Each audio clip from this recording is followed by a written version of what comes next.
Olá pessoal, tudo bem? Espero que vocês estejam bem, não é? Tomando as medidas preventivas, distanciamento social, uso do álcool em gel, uso também das máscaras, não é? Fundamental.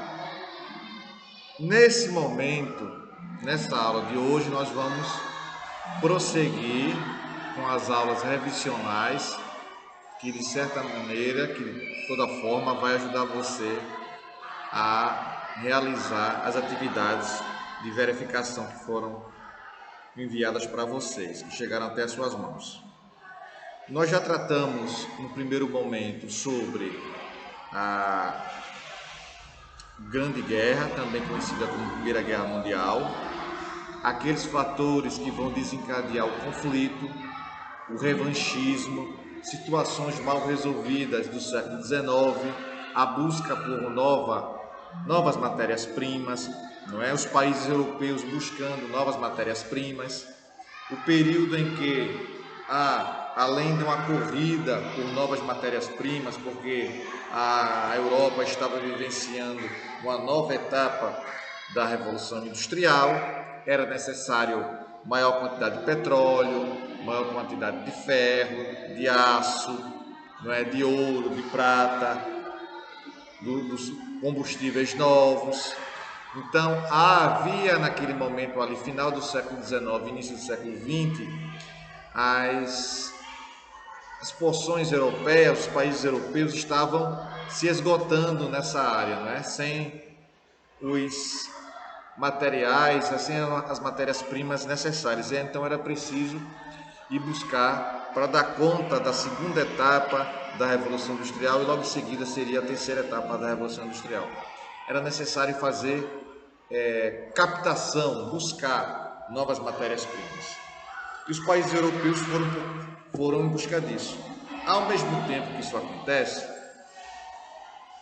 nós temos que ter em mente que no finalzinho do século XIX é um período de muito movimento histórico, muitos fatos históricos, muitas agitações, e também dentro dessas agitações, de novos momentos históricos, está também situada nisso aí a unificação da Alemanha e da Itália, por volta ali de 1870. E temos então a Alemanha, uma nação já desde o seu nascimento ali muito próspera, muito forte economicamente. E a Alemanha também vai querer novos territórios. Inclusive, como já foi citado por mim, a Alemanha vai ter interesse em um território da França que é rico em minérios, esse território chamado de Alsácia e Lorena. Então, esse território foi motivo de disputa, uma disputa ainda que ele se chamava franco-prussiana, que quem dominasse esse território iria ficar com um grande compartimento de matéria-prima para dar prosseguimento aos investimentos nas áreas industriais.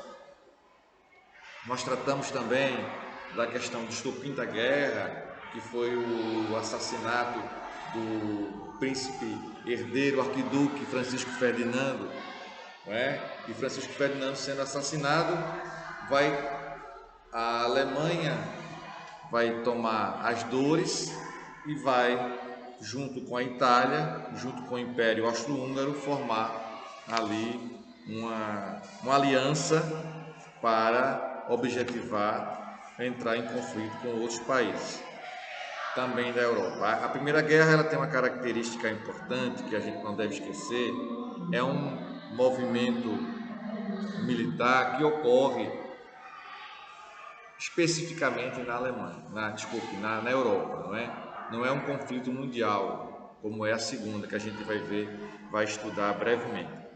E essa Primeira Guerra Mundial tem a Belle Époque, um período de desenvolvimento, que o glamour, o desenvolvimento nas artes, o desenvolvimento econômico, a chegada da luz elétrica, a descoberta do telégrafo, verdade? São situações que vão dar a sociedade europeia estar um passo à frente das outras nações, dos outros continentes.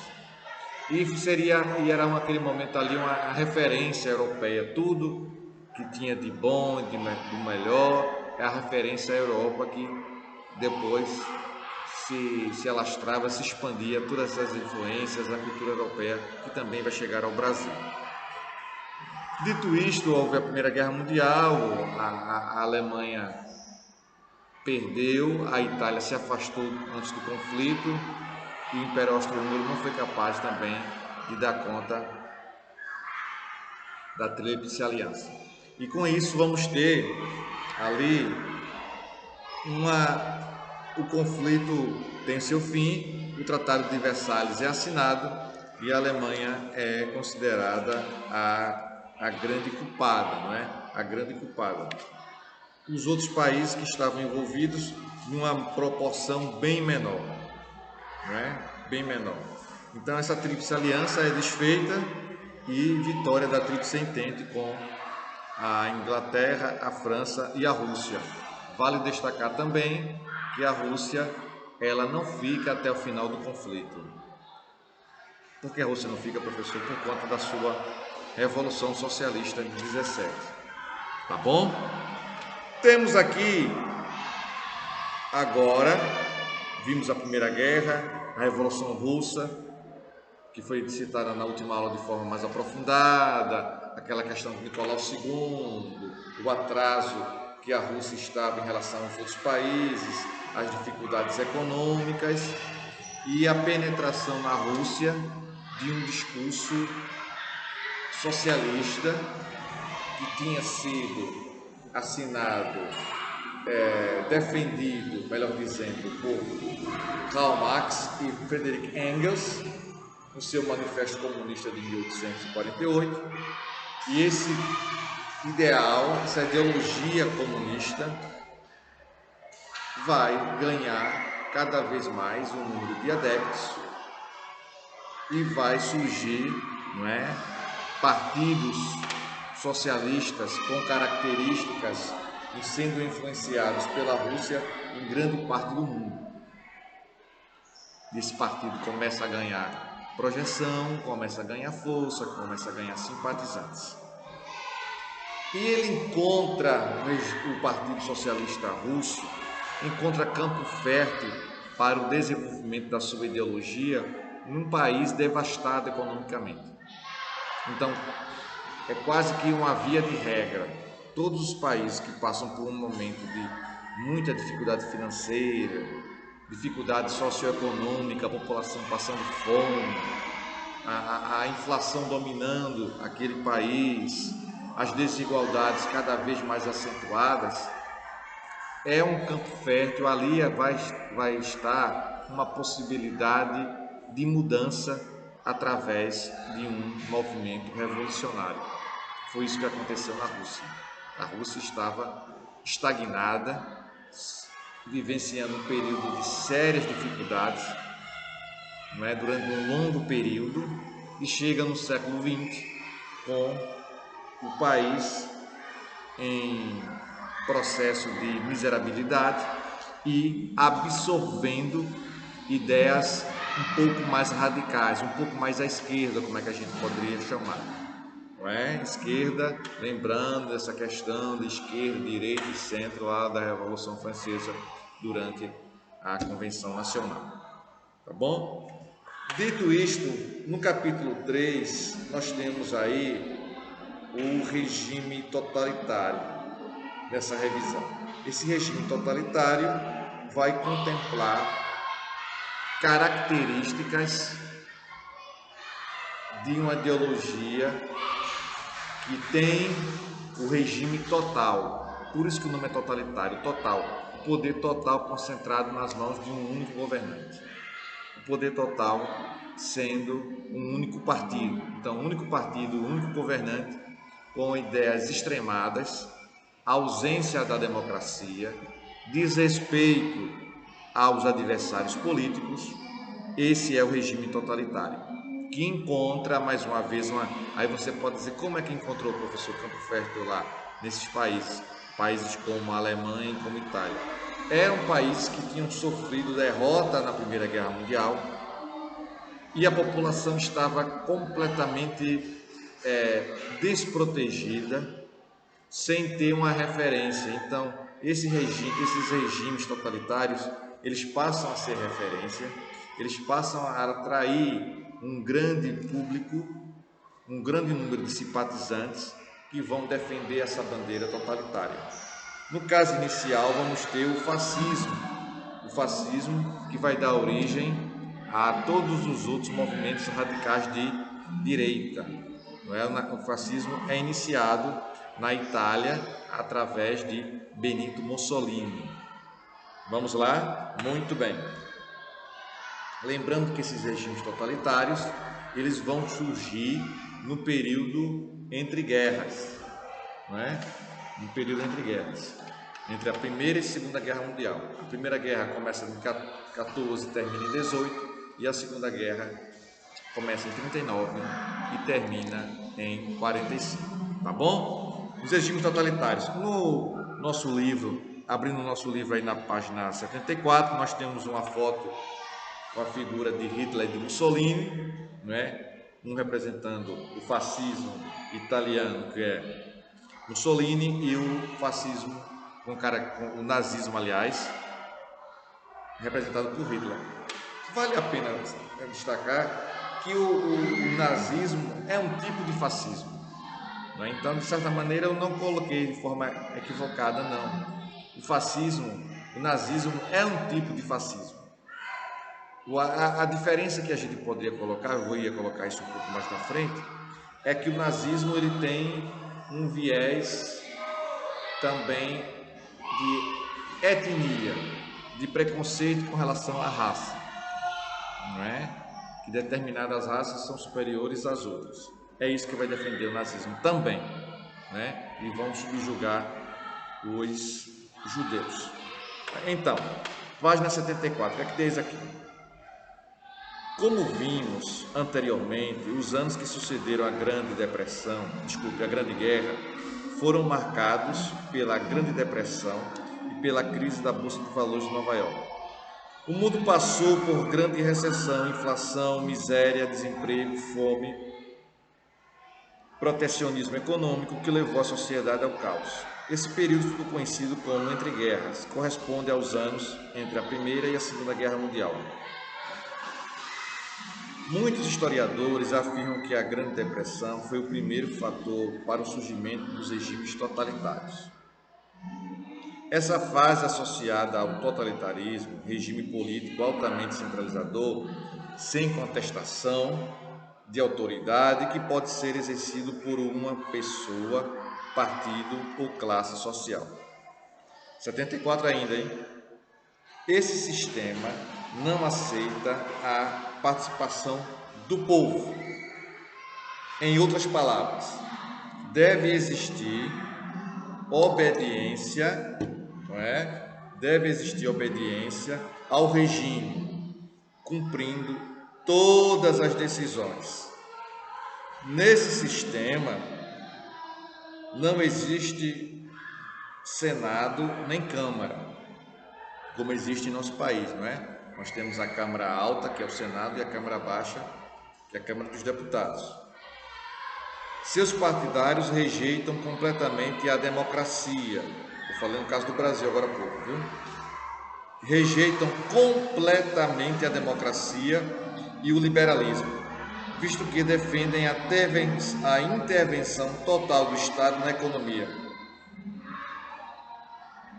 O totalitarismo, por vezes, lembra o autoritarismo, dizendo aí que o autoritarismo, por vezes, lembra o autoritarismo, que também é um regime político, sem a participação direta do povo, mas sem influência direta de uma ideologia.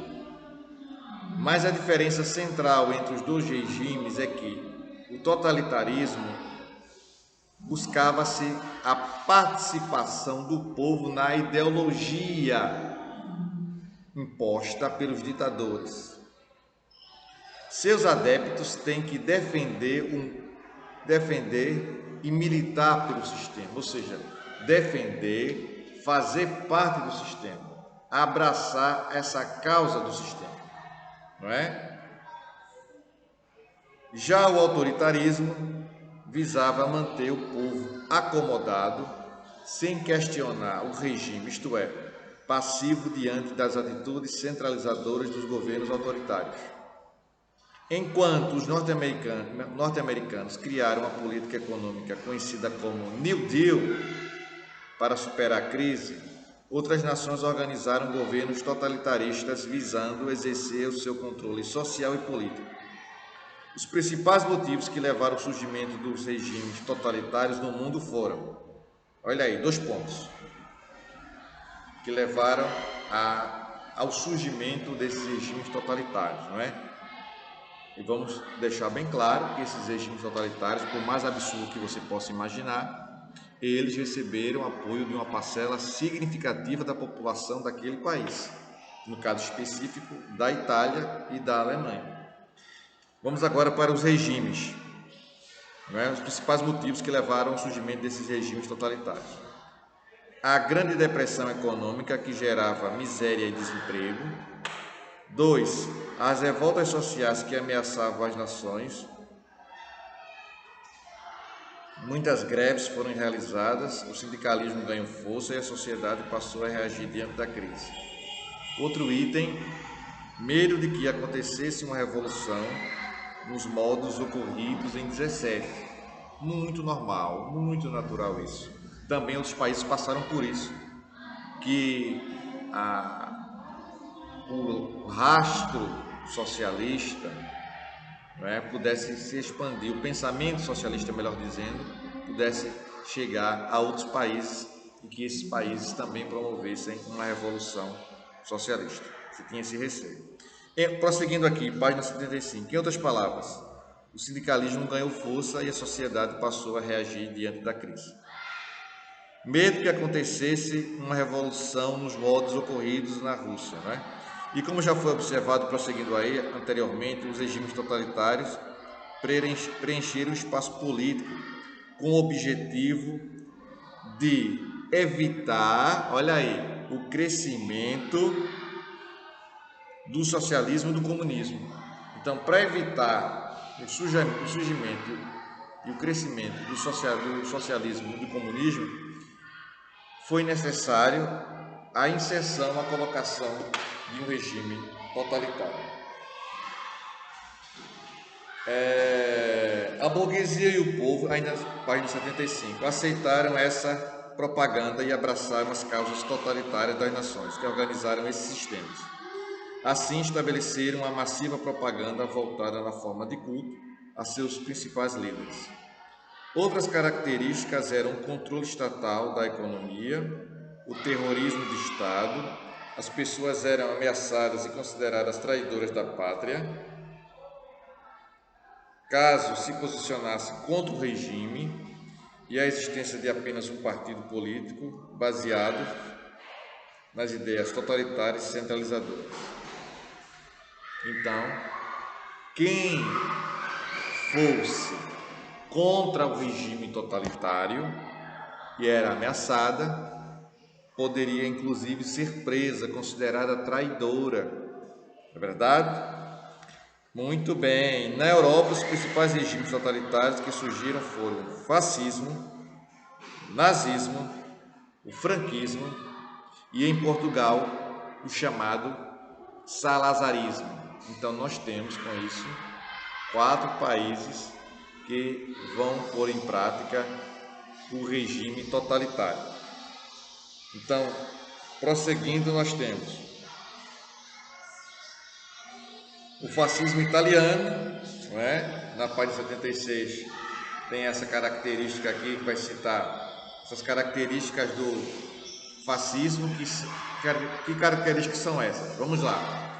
Ultranacionalismo, nacionalismo radical, exacerbado, exagerado, valorizando tudo daquele país. Na verdade, o objetivo do fascismo também é fazer com que a Alemanha volte a ser o que ela foi lá durante o Império Romano, uma grande potência, uma grande força. Está ali organizado junto, tomando posse de territórios, se formar ali um grande império.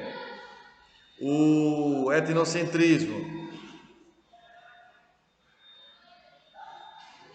é ação preconceituosa realizada por grupos de etnias com o mesmo idioma e cultura contra outros grupos que possuam características diferentes, não é? Isso é lamentável, inclusive, esse etnocentrismo aí, o preconceito com outras raças. E o militarismo também faz parte do fascismo, um grande exército, armamentos, equipamentos adequados, investimento por parte do Estado. E no caso aí, para tomar posse de outras nações, de outros territórios. E aqui o fascismo, na parte 77, contou com o apoio total da Igreja Católica, principalmente após a assinatura do Tratado de Latrão, em 1929, em que a Igreja se comprometeu a apoiar o regime fascista na Itália, em troca do terreno que viria a ser construído o Estado do Vaticano. Outro fato interessante é que o fascismo adotou uma organização com algumas características do socialismo, não é? Como luta de classes, o marxismo também luta pela classe. Depois eu vou relembrar de forma mais aprofundada essa luta de classes, só que adequada à disputa ultranacionalista contra estados que fossem totalitaristas do socialismo e a intervenção na economia.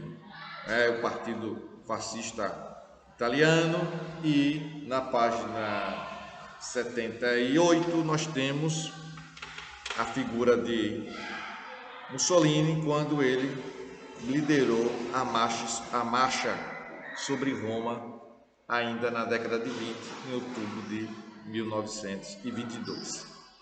E essa característica, essa marcha vai ser o ponto do estopim, vamos dizer assim, para a confirmação e o nascimento do fascismo na Itália. Na próxima aula nós iremos fazer ainda esse processo revisional, analisando, estudando o nazismo, vamos estudar o salazarismo, vamos estudar o franquismo. O franquismo tem algo importante, que ele vai fazer com que exista uma luta civil, o Franco, né, General Franco, por isso que o nome é franquismo, e vai promover ali, vamos conhecer a Guerra Civil Espanhola, e segundo muitos historiadores, a Guerra Civil Espanhola é o grande ensaio para a Segunda Guerra, não é? Porque ali vai ter a aliança, né,